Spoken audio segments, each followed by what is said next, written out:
Om.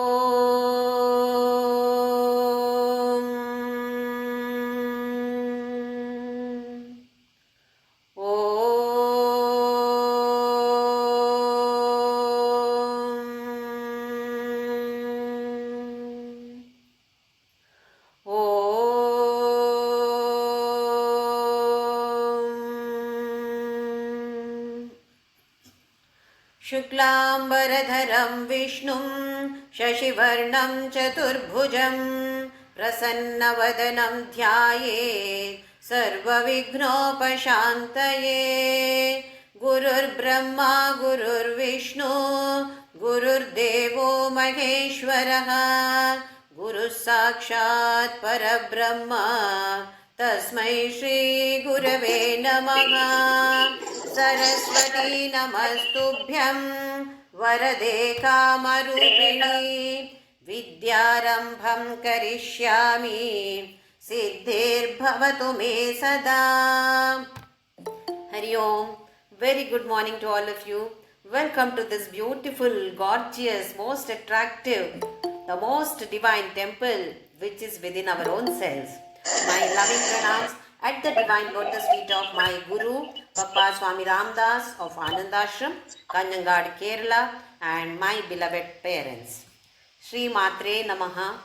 From today onwards, we will be learning the meaning of Lalita Sahasranama. Before going to the Lalita Sahasranama Stotra or shlokas, let us see the introduction to this. Who has composed this Lalita Sahasranama, etc.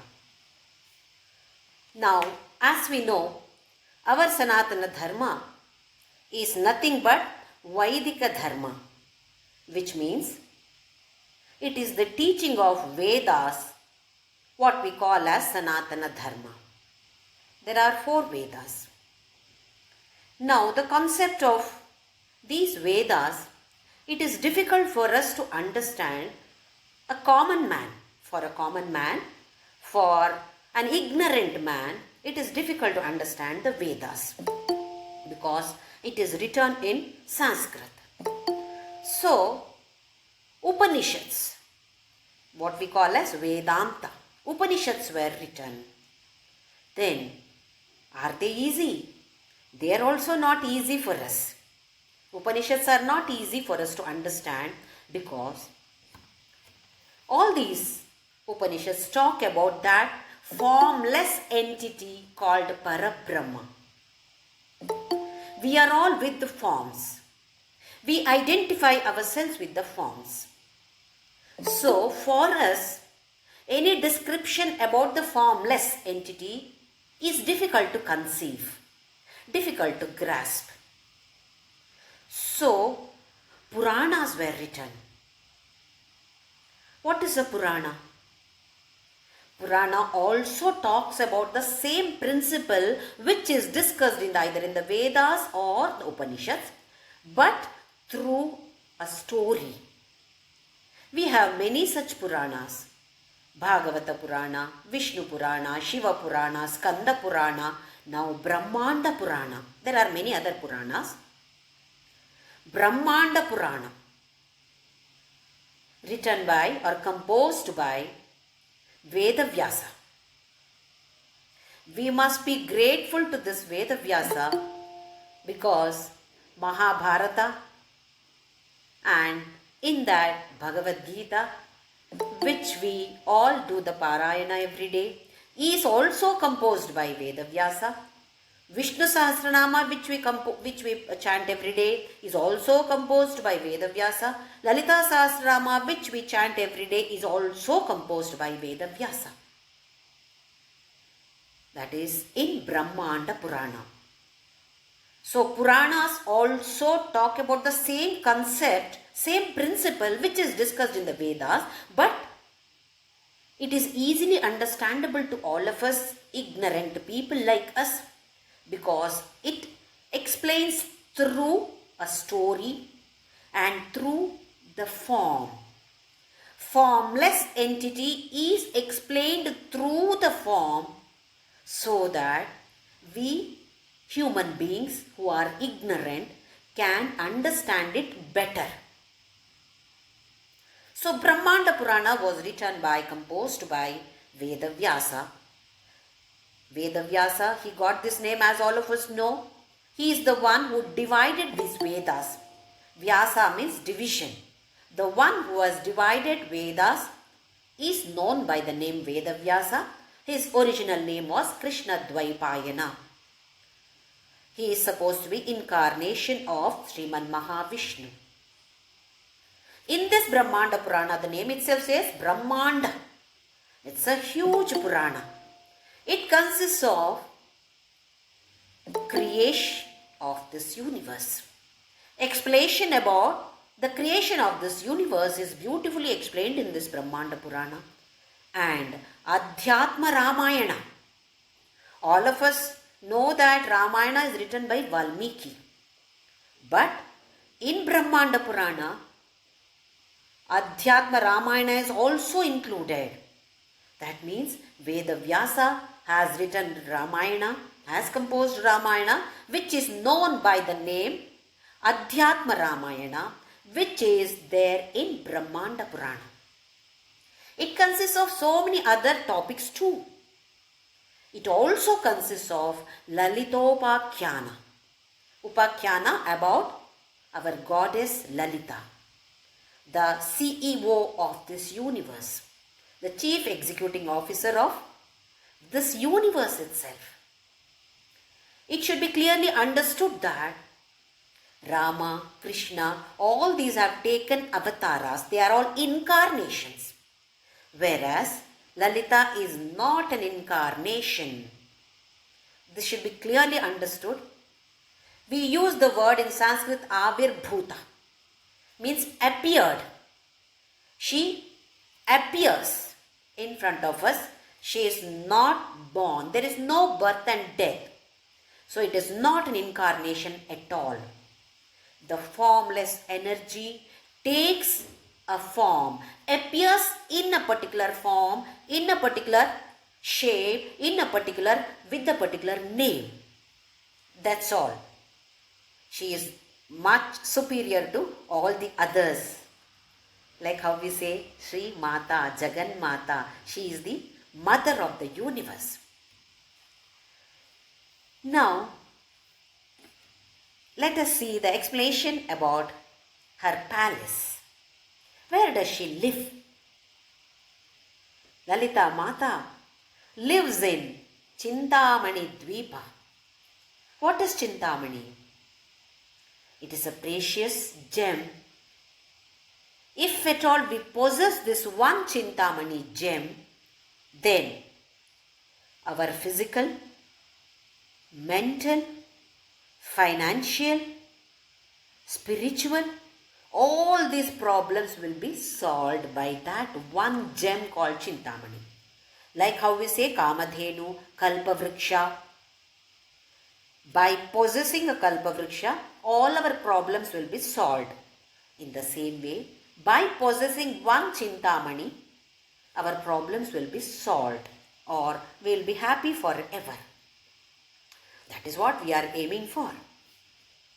Now, her palace is completely filled with the Chintamani. Rather, the construction is done with Chintamani. Every pillar, there are lakhs and lakhs of Chintamani gems.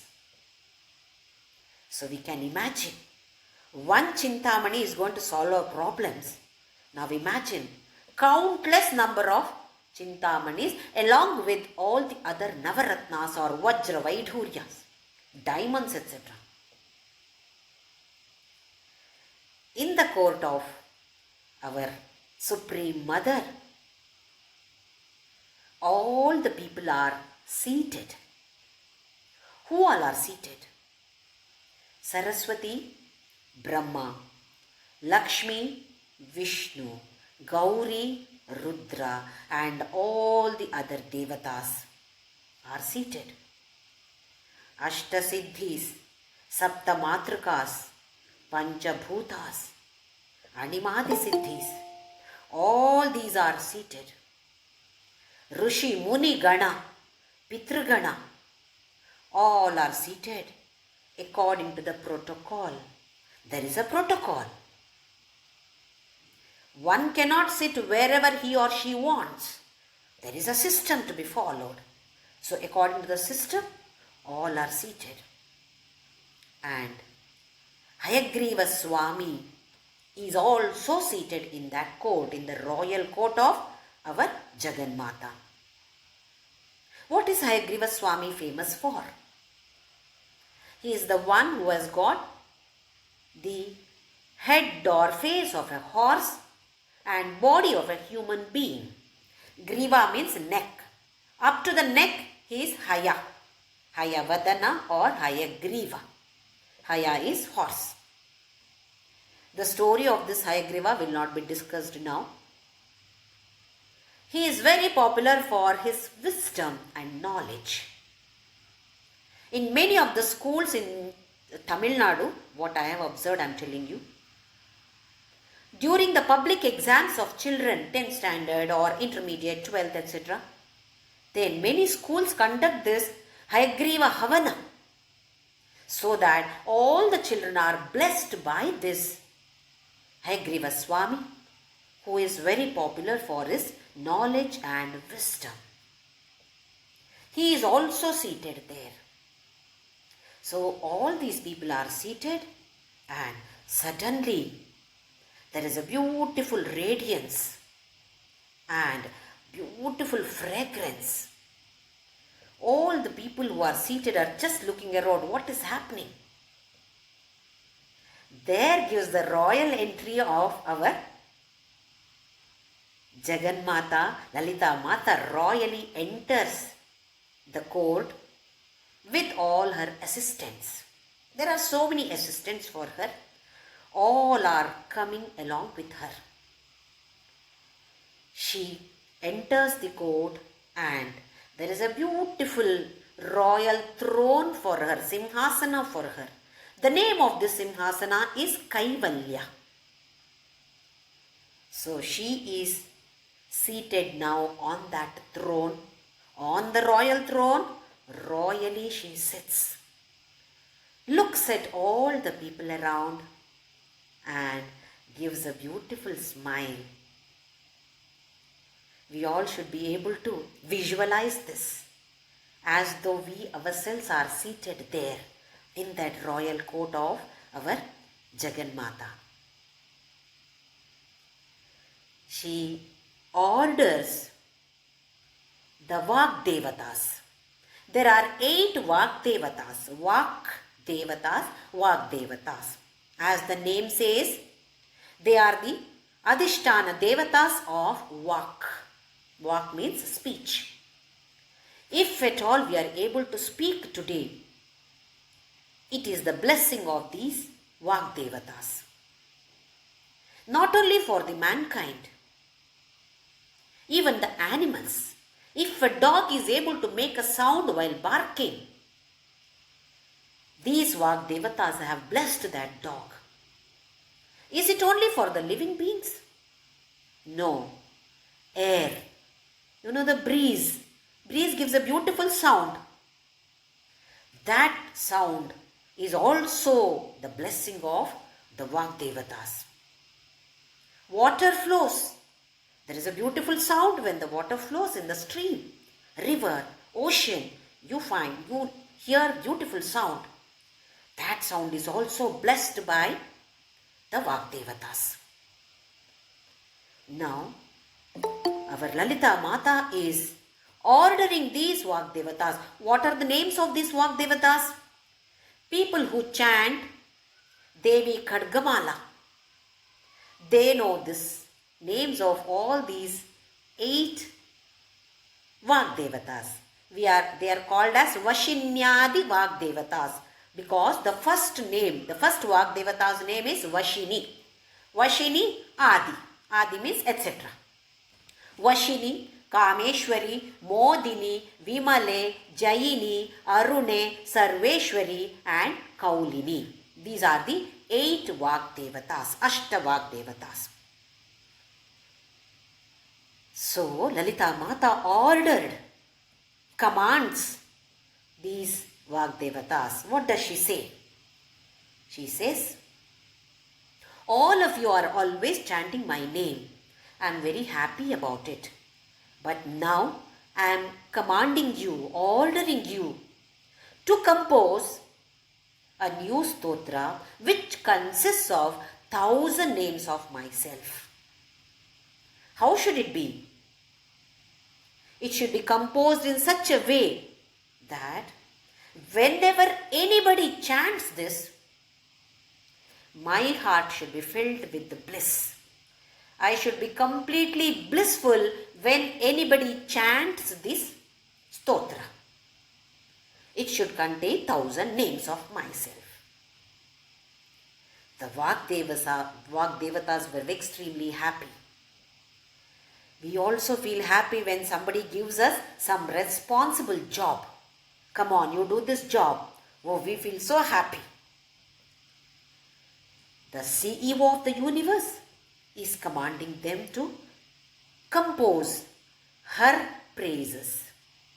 So all the Vagdevatas combined together composed this stotra and they started chanting it. When we chant, even though we don't have a good voice, when we chant this stotra, we feel so happy about it. Person who listens also may feel that happiness.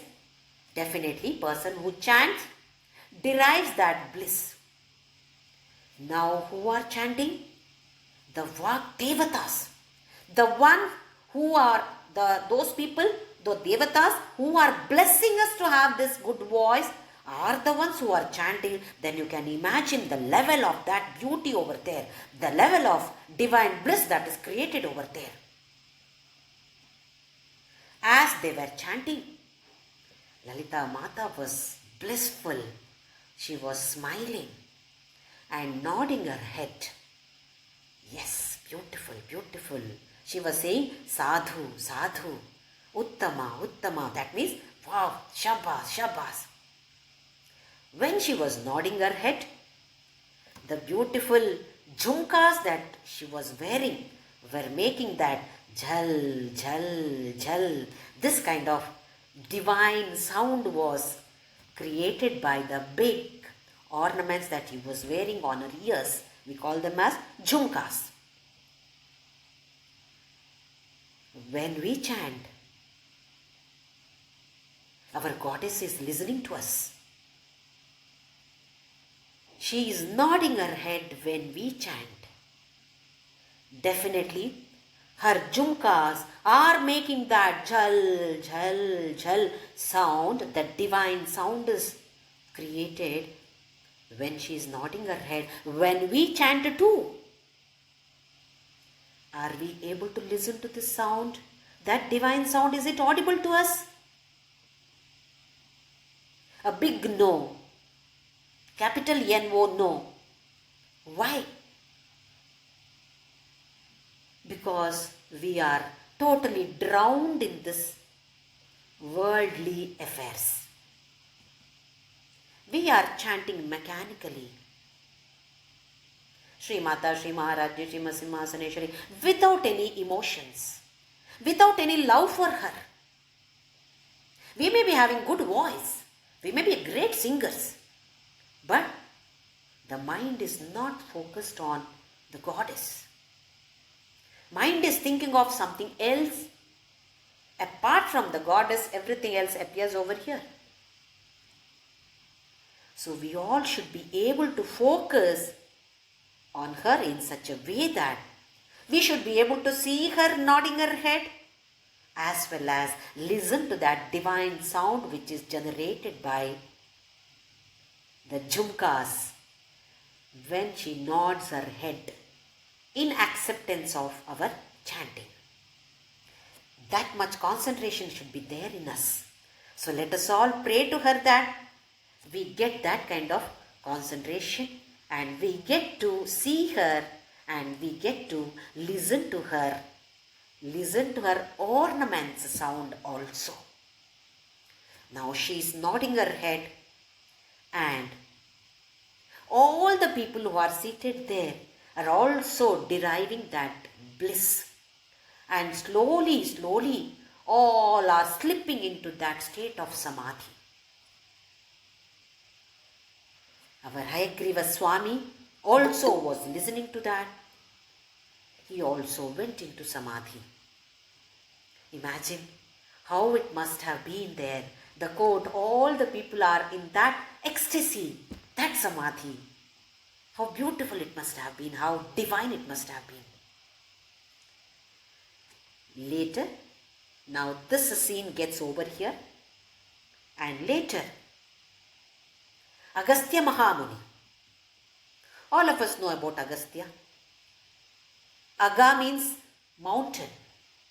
Stya means the one who stopped that. Vindhya, mountain, was growing, so says our Puranas, was growing. So, to stop the growth of that Vindhya mountain, Agastya was sent. He stopped the growth of that mountain. So his name, he came to be known by the name Agastya. We also have ego, which is like mountain, which is growing day by day. We need this kind of Agastya to stop our ahankara or ego. And this Agastya meets Hayagriva Swami. Now Hayagriva Swami, we talked about knowledge and his wisdom. What does he represent? Apart from knowledge and wisdom, what does he actually represent here? Horse runs super fast. Here, that horse is compared with our sense organs, jnanendriyas, as well as karmendriyas, all indriyas, all organs, sense organs. How fast they are running. Towards what? Towards the world, not towards God. So here it is Samvada between Hayagriva and Agastya. What is a Samvada? Sri Krishna Arjuna Samvade. We have seen in Bhagavad Gita. Samvada is exchange of expression between two people, which is useful to the mankind, or which is useful to some more people apart from these people who are involved in that dialogue. So this is a Samvada between Hayagriva and Agastya. Agastya met Hayagriva and he requests him, please tell me something about Lalita Mata. So Hayagriva explains everything else except Lalita Sahasranama. Then Agastya requests him, I know that there is something called Lalita Sahasranama also, but you have not talked about that to me at all. Do you think I am not qualified for this?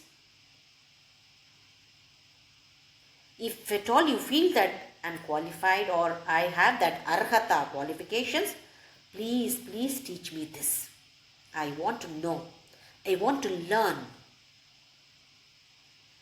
See, Agastya had lot of knowledge. Just about this he wanted. How humble. How are we? We know one or two stotras and we feel that we know everything in this world. And in case anybody talks about anything which we don't know, we say, no, I know this, it's sufficient for me. That kind of humility was there in Agastya to learn from Hayagriva. So when he requested Hayagriva, only then Hayagriva taught him Lalita Sahasranama, explains Lalita Sahasranama to him. If we remember, in Bhagavad Gita, 18th chapter, shloka number 67, Krishna Paramatma tells Arjuna, Arjuna, don't teach this to anyone who is not leading a disciplined life, who is not interested in learning Bhagavad Gita, and who is looking at me with the eye of finding faults in me. Don't teach this at all to such people. So here also, Hayagriva says that one person should be interested in it. Person should have devotion to Lalita Mata. Only then to such a person it should be taught. Since you have requested me to teach you Lalita Sahasranama, I am going to teach you now. So he teaches Agastya Mahamuni. How did we get it? This Samvada is written by Vedavyasa in Brahmanda Purana, in the section called Lalitopakhyanam. Now Vedavyasa, while composing, as well as he keeps on going through that, every time comes to this particular stage of Lalita Sahasranama, it is said that his heart stops. Not that he dies. That is, so much of bliss filled in the heart that nothing. Many times it happens when we see something which is really good for us, or hear some news which is really good, then we say that my heart stopped. That much of happiness. So it happens to Vedavyasa also. Vedavyasa teaches this Lalita Sahasranama to his son Shuka Mahamuni and his favorite disciple Suta Mahamuni.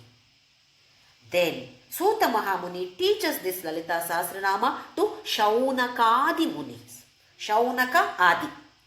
Many other Rishi Munis, starting with Shaunaka.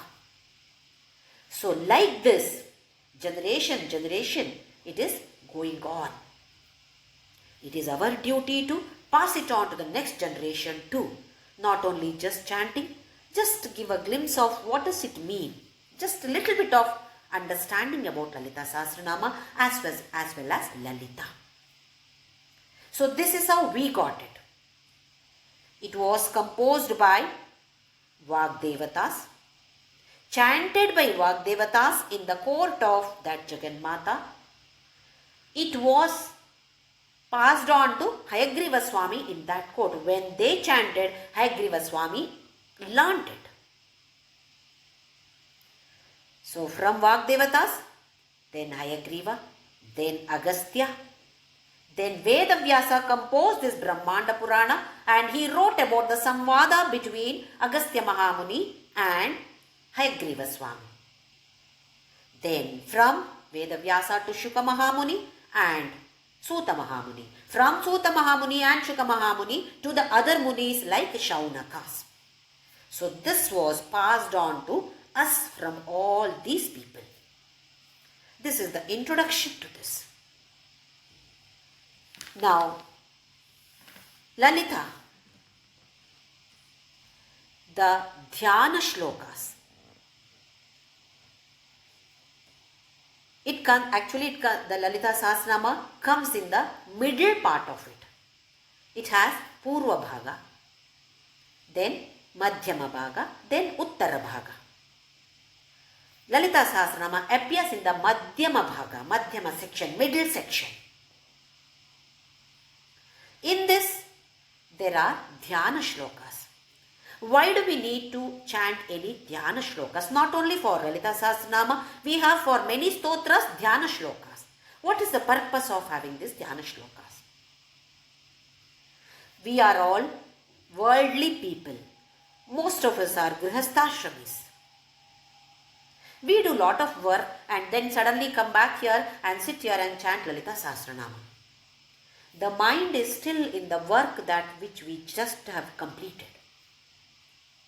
We are supposed to focus on Lalita Mata or any other Dhyana shlokas I am talking about.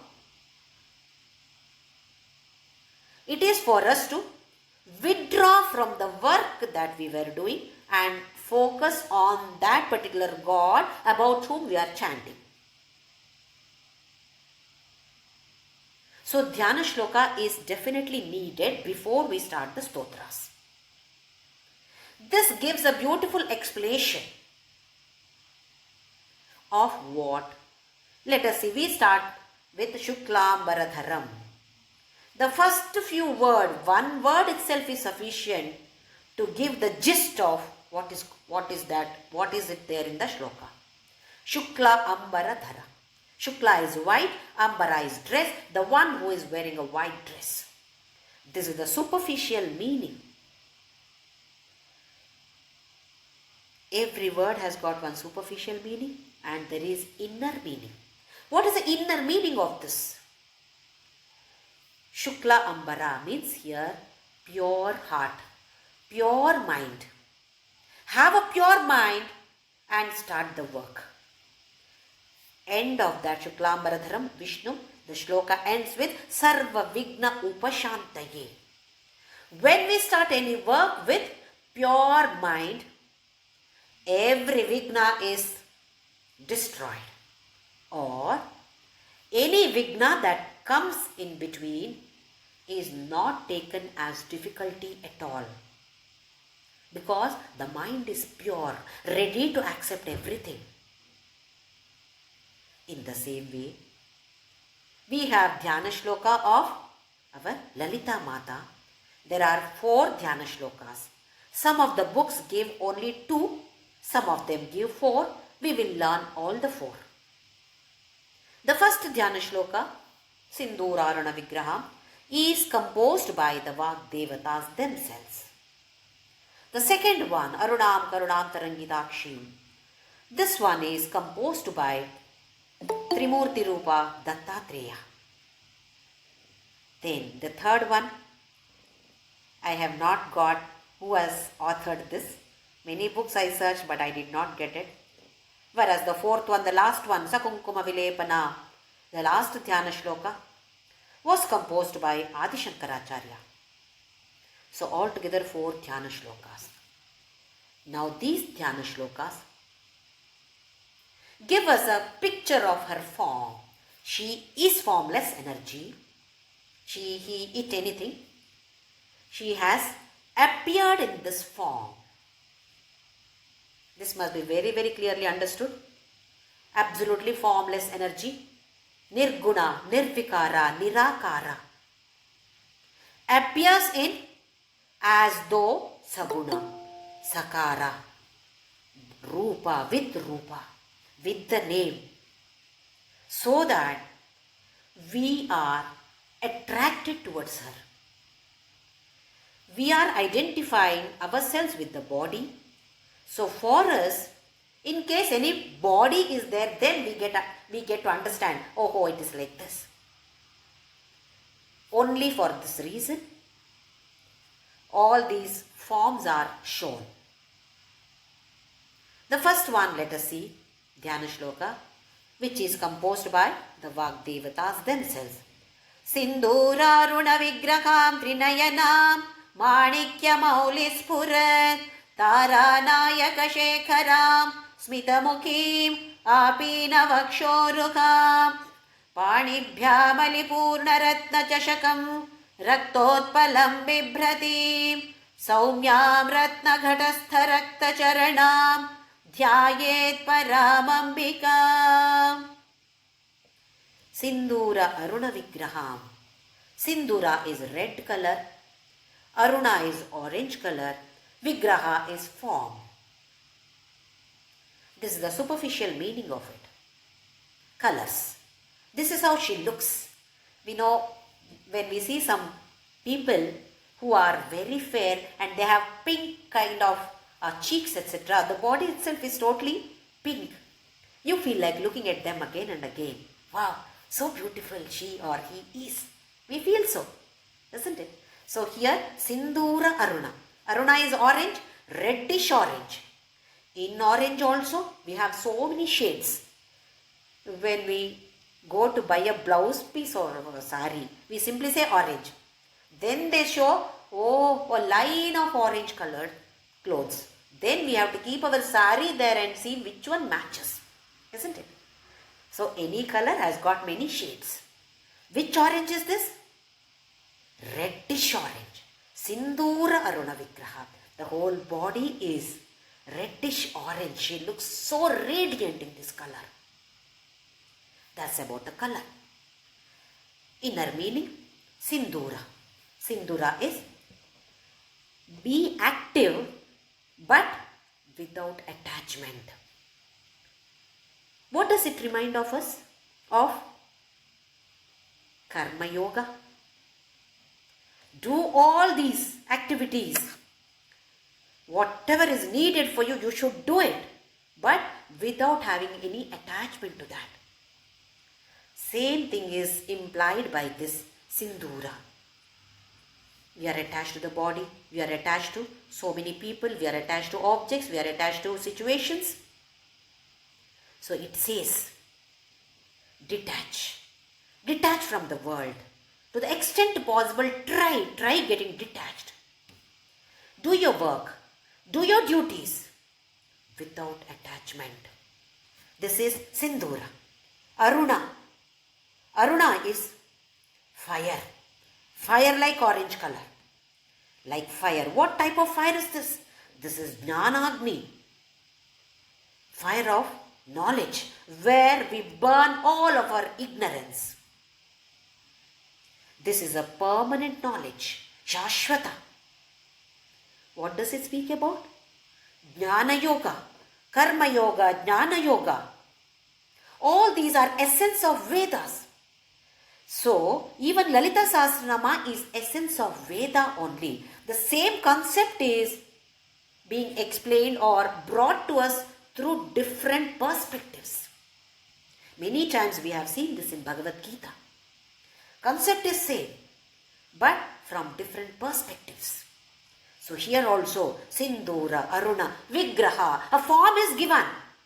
What for? To fly high in the path of spirituality. Use all these. Use your body to fly high.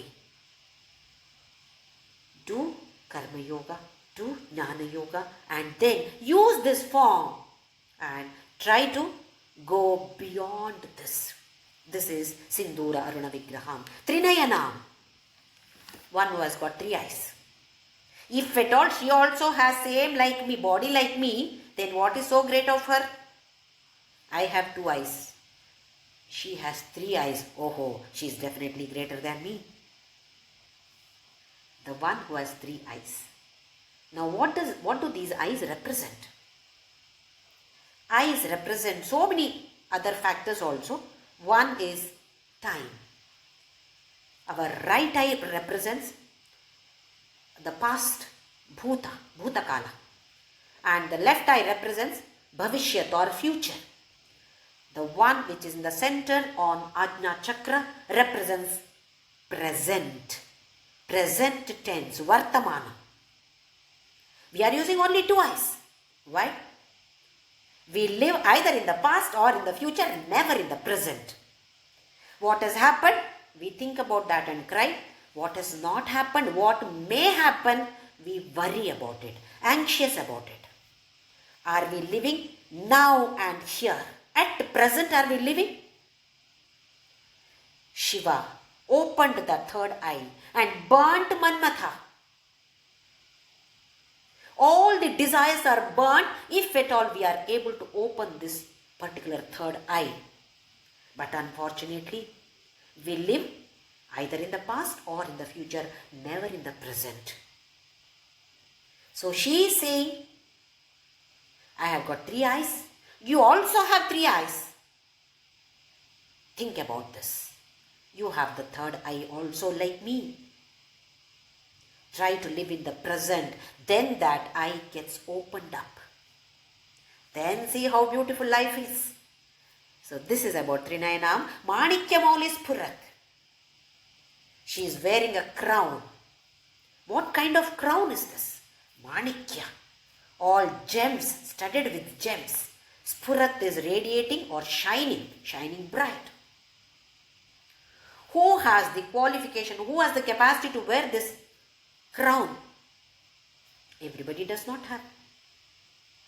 Every ornament that we wear has a significance, has an inner meaning. We think that it is only to beautify ourselves that we wear all these ornaments on the body. No, it is not for beautification. There is a meaning. The one who can wear the crown is the person who is able to control all these navarasas. We have navarasas. We are happy, sad, angry. These are all different kinds of rasas, emotions. Are we able to control these emotions? Then we can wear the crown. A king or queen was allowed to wear the crown because he is supposed to have controlled all these emotions. He cannot take decision based on the emotions. He should have controlled. So here she is wearing this kind of kirita or crown, which means I have controlled navarasas. You also try to control navarasas. What she is doing, we should also try to learn that and do it. Next one is Taranayaka Shekharam. Who is Taranayaka? Moon. Moon is the Adidevata for Manas, mind. So she is wearing him on the crown. She has controlled her mind and she is the one who is controlling our mind too. She is saying, I am controlling my mind. Why don't you try to control your mind? We should be able to control our sense organs along with the mind. Then, actually, whenever we chant any stotras, if somebody comes and tells me, Jyothi, chant this stotra. First question is, what will happen to me if I chant this stotra? What will I gain? Isn't it? We don't want to chant anything just like that. We have a big list of desires that should be fulfilled. If that is going to be fulfilled, then I will chant that stotra. This is how we are. So what will happen to me if I chant Lalita Sahasranama? If at all we chant any shlokas about Saraswati, she is going to bless us with knowledge. Any stotra of Lakshmi, she is going to bless us with wealth. What is Lalita Mata going to bless us with? Beautiful blessing is going to be there on us. She is going to make all of us Lalita Matas. Transform all of us into herself. Do we need anything more than this? So we should be able to reach this level by just chanting Lalita Sahasranama. This is what we are going to gain. That itself is moksha. If at all we become Lalita Mata, that means we have reached that level. We have got this moksha. So here she says, Tarayanayaka Shekharam, and I am wearing that moon on my crown. You also try to control the mind. Smita Mukhim. When the mind is under control, definitely we will have a smile on our face at any time. Otherwise, how are we? Sometimes very rarely we smile. Always with some or the other complaints. Always dukkha only for us. When we look at some people, always grumpy. No happiness at all. She says, I am Smitamukhi. You also become Smitamukhi. Apena Vakshoruham. Vakshasthala, chest, breast. High Vakshasthala. Chest is high. That means big breast she has got. It is not that as an organ or talking about flesh. Saundara Lahari was composed by Adi Shankaracharya. 100 shlokas about the goddess. Many of the shlokas describe organ of a female body, including yoni, womb, is explained by Adi Shankaracharya. There are many people who question this. How can Adi Shankaracharya do this? Description of female body. No. He is a sannyasi. How can he do this? No, I don't like this at all. Yes, we are all people like this who cannot like it because we are identifying ourselves with the body. So for us, another God body is also a body only. Not anything beyond that. We are not able to conceive anything beyond it. We cannot perceive that at all. So for such people, let it be like that only. Beautifully, Shankaracharya describes that. So here, it is not about the flesh of that chest. These two breasts represent, the left one represents the food for the body. She is the one who is giving food for the body, maybe in the form of Annapurna. We need food for the body. The other one, the other breast represents Jnana, knowledge, or food for the mind. We need food for the body as well as food for the mind. Both are given by her. With her compassion, she is distributing all these. Both food for the mind and food for the body are blessed by her. So it is not that just an organ we are talking about here. Apina vakshoruham panibhyam alipurna ratna chashakam. In her hand, she is holding one chashaka. Chashaka means one vessel, which is filled with nectar. Ali is nectar or amrita. We can think of a kalasham. Many of us perform pujas with this kalasham. Many families have this. For example, Varalakshmi Puja. Some families have this, keeping the kalasha. We think of it just as one kalasha, one vessel for us. It is not so. It is a representation of ourselves, our body. Kalashasya mukhe Vishnu, kanthe Rudra. That means the face of that kalasha or top of the kalasha is the representation of Vishnu. Yes, we are Vishnu here, then Rudra here, then the rest is Brahma. It is filled with water there, or actually nectar. What does it mean? Completeness of our lives. Contentment. We should be contented. She is holding that kalasha, which is filled with nectar. We are simply thinking of that one kalasha, that's all. What is the inner meaning of that? Whenever we keep the kalasha and do the puja, we should be able to understand that. What am I keeping? I am keeping myself there. What am I filling my body and mind with? All negativities. How can it become nectar? Such thought should be there in us when we do that kalasha puja. She is saying, I am holding this kalasha which is filled with the nectar. You also do this. Fill the kalasha with that nectar. Let your life be complete with that nectar. Panibhyam alipurna ratna chashakam raktotpalam bibhrati. Raktotpala. Utpala is lotus flower. Lotus flower has got many names in Sanskrit. Synonyms. Rakta Utpala. Red lotus. Why is lotus given so much of importance in our scriptures? Where does lotus come from? Come from the mud. Is it muddy? Is the flower muddy because it has come from the mud? No. It is beautiful. It is gentle, wonderful color, nice fragrance. So, she is telling us, samsara is like mud. Now, it is your duty to come up from the same samsara. Don't say that this samsara, no, with this samsara I cannot think of you at all, ma. So I need in the next janma you give me better life, then I will think about you. No.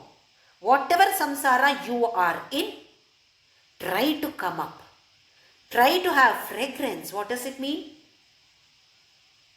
Lead a life which is like role model for others. It should be giving fragrance to others, means one should be helpful. One should be loving the others. Lead a beautiful life. Be like a lotus. Even in Bhagavad Gita we have seen this. Lotus word is used many times in our scriptures. Because it says that, be like a lotus. Be in the samsara. Don't complain about the samsara. Don't complain about the external setup.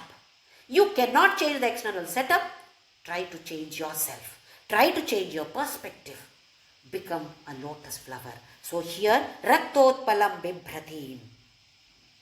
Like a lotus flower which is shining. Then, Saumya. Saumya is gentle.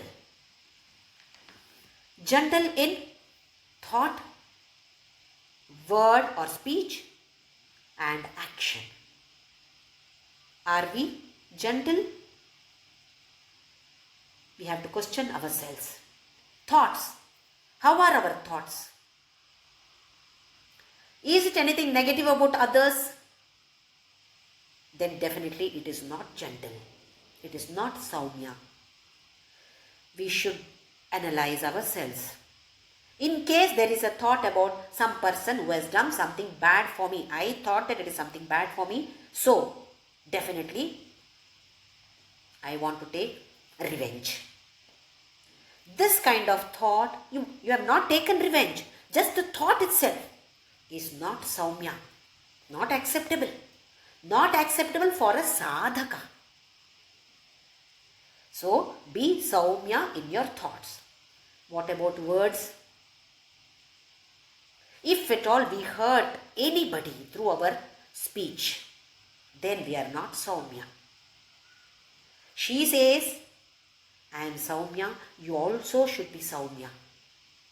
Saumya in action. Just, we have to question ourselves, are we Saumya in action? To give one example, very simple example. We pluck flowers for the puja. How do we pluck flowers? We bend the plants or trees so badly that even if anything happens to the plant, I am not concerned. I just want that flower. Because my puja is important. I want that flower there in the puja. Then only my puja is complete. What about the plant? Did I hurt the plant? If at all I have hurted that plant, then will this God be happy with my puja? We see so many people, they just go for a walk in the morning carrying one plastic cover. Wherever they find anybody's house, they are not bothered. It is not their house, somebody's house. Whosever house it is, early morning they go so that people don't see them. They pluck flowers. With the umbrella they bend the plant and pluck the flowers. This is the way we are doing our pujas. Not that flowers are not needed. Definitely flowers are needed. But how are we plucking them? What attitude is that? This is important for us. So every action that we perform, we must question ourselves. Am I Saumya in this? In this action, the speech, the thought, am I Saumya in this or not? If at all we are not, how can we become Lalita Mata? She is like that. We all want to become like her now. So definitely little by little, we must understand how she is and try to follow that. So this is Saumya. Ratna Ghatastha Rakta Charanam. Ghata. Ghata is a pot. So here there are two meanings for this. One is the body. The other one is the total Brahmanda itself is considered as a pot. She says, I am keeping my feet. What kind of feet? Ratna Ghatastha Rakta Charanam. How are the charana? Reddish. When they are very tender, the small babies, the tender feet, how are they? Pink color, isn't it? You feel like touching them again and again. So that kind of komala we see, very, very tender kind of pinkish kind of holy, divine lotus feet. Where am I keeping? I am placing them on your head, on the Brahmanda. Are we aware of this? She is blessing us by keeping her feet, holy feet on our head. We are not aware. We are totally drowned in the worldly affair, in the family affair. We don't have time. If at all we have time, we have our WhatsApp. So many videos are there. We have to see that, and then does it get over there? We have to pass it on, forward it to so many people. We don't have time for thinking of Goddess feet on our head. Saundara Lahari, Shankaracharya pleads, keep your beautiful feet on my head. It is kept, but let me get that realization that it is there on my head. Your blessings are there on me. Why am I crying? Why is my list of desires growing day by day? Because I am not aware that you are blessing me by keeping your beautiful feet on my head. And not only on the head, she has kept on her own creation. The Brahmanda is her creation. She has kept her feet on this Brahmanda. She says, Dhyayet Param Ambikam. This kind of Para Ambika, Dhyayet. Let us meditate. Are we focusing on this lotus feet of the goddess, which is kept on the Brahmanda? No. My focus is on the Brahmanda itself. On this universe, on the world, on my family. My focus is not on the beautiful lotus feet of the goddess, which is kept on the Brahmanda. So, Dhyayet Param Ambikam. Para is, what is unknown is Para. What is known is Apara. Param Ambikam. This kind of Ambika, whom I don't know yet. I am yet to know. Like our mothers introduce us when we are small children. See, this is your grandmother, this is your party, Ajji. Mothers introduce. In the same way, this Lalita Mata introduces herself to us by saying, come on, meditate on my holy feet. I have kept these feet, placed my feet on the Brahmanda, and your focus is on the Brahmanda. When will you focus on my feet? So here, Dhyayet Param Ambikam. We can simply just, may not be able to do big dhyana for meditation for hours together. Some people may be able to do, and some people may not be able to do. So who are not able to do, need not worry about it. Just think of her holy, pink, gentle lotus feet on our own head. How happy we must be. She herself says that it is kept, or Vagdevatas themselves have said that she is keeping that on your head. Any Tom, Dick and Harry says, Jyothi, that person has kept her feet on your head. Chalo, what do you know? But this is Vagdevatas. They are the ones who have composed this Dhyana shloka. They are the ones who have composed this Lalitha Sahasranama, which was accepted by Lalita Mata herself. So, why not we try?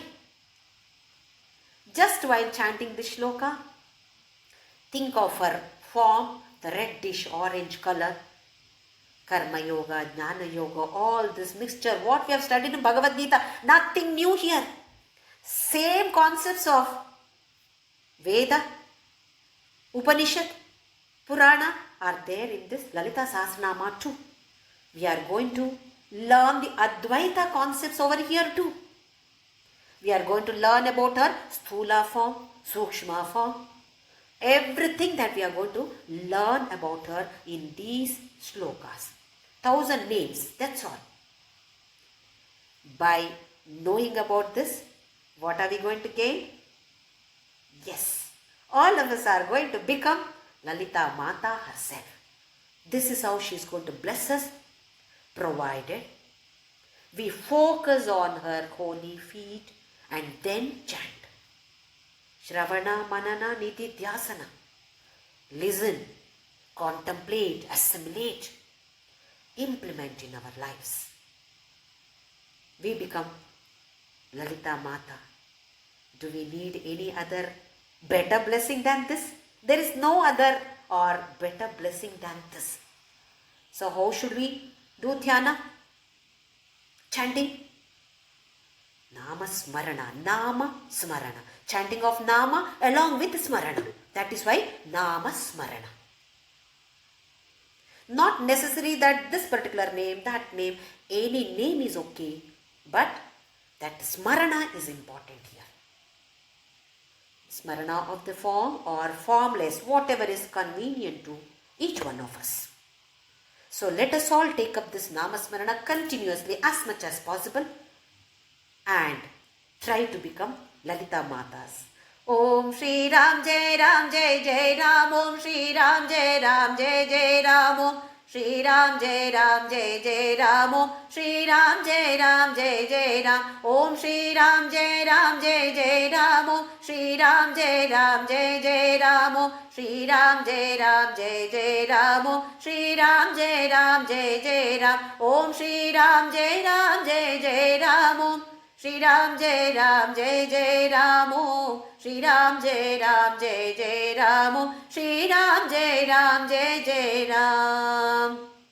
Om Asato Ma Sadgamaya Tamaso Ma Jyotirgamaya Mrityorma Amritam Gamaya. Om Shanti Shanti Shanti. Loka Samasta Sukhino Bhavantu. Loka Samasta Sukhino Bhavantu. Loka Samasta Sukhino Bhavantu. Hari Om.